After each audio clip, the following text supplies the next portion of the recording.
వద్దురా బస్సులు వద్దు సార్, సైకిల్ పెడతా. ఏ? ఒరే, కాదు, 10 నిమిషాలు ఎలా వస్తారా? ఎలా వస్తా చెప్పావురా? ప్రియమైన ఆంధ్రప్రదేశ్ ప్రజలకి అబ్బా, ప్రతిసారి దీనింటి ఏమిట్రా? నమస్తే. నమస్కారం అండి. నమస్తే. జరిగిన ఎన్నికల్లో ప్రజలిచ్చిన తీర్పుని స్వాగతిస్తున్నాము. వచ్చిందండి వయ్యారి. తెచ్చుకుంటే సెంచట్లకి ఊగులాడతా ఆ పక్క సింధమాన పట్టుకొని ఎన్నికల్లో ప్రజలదే అంతిమ తీర్పు. మీ తీర్పుని ఖచ్చితంగా స్వాగతిస్తున్నాం. సరే, జరిగిందేదో జరిగిపోయింది. రండి, నా కాళ్ళ మీద పడండి, ఆశీర్వదిస్తాను. అఖండ విజయాన్ని మూటగట్టుకున్న కూటమికి ధన్యవాదాలు. ఈవెంట్ లీరేమో మాకు యాంకరింగ్ లీరేమో అని ధన్యవాదాలు తెలియజేస్తాను. నారా చంద్రబాబు నాయుడు గారికి, అలాగే పవన్ కళ్యాణ్ గారికి, పవన్ కళ్యాణ్ గారికి, నారా చంద్రబాబు నాయుడు అబ్బా మా ఏమి నట్టన్నారా స్వామి.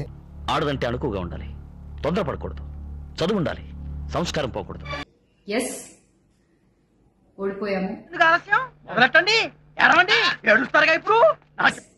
ఎప్పటికీ జగనన్నతోనే అందరం కలిసి నడుద్దాము. ఎందుకు ఎదవని నమ్ముకుంటావు? బుద్ధికెళ్ళి సంసారం చేసుకో. ఎవరితో అండి? ఎవరితో ఏంటి? మీ ఆయనతో, నాతో కానీ చేస్తావండి.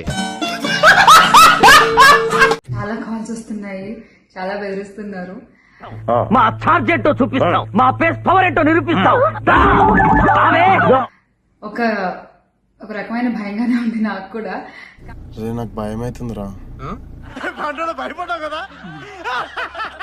కానీ ఏంటంటే ఒకటే చెప్పాలండి, నేను చెప్పవా? చెప్పమంటా కదా, మొదలు పెట్టు. ప్లీజ్ దయచేసి ఏది కూడా వ్యక్తిగతంగా తీసుకోవద్దు.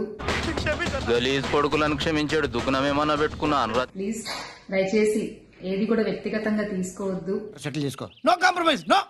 It's okay man, take it. గుంటనక్క, ముసలి తోడేలు. సింహాన్ని జగన్ గారితో పోల్చారా? గుంటనక్క, తోడేలు పేర్లేంటి? ఏమండి, నోరుంది కదా, ఇష్టం వచ్చినట్టు వాక్కూడదండి రావు గారు. ప్లీజ్ దయచేసి ఏది కూడా వ్యక్తిగతంగా తీసుకోవద్దు.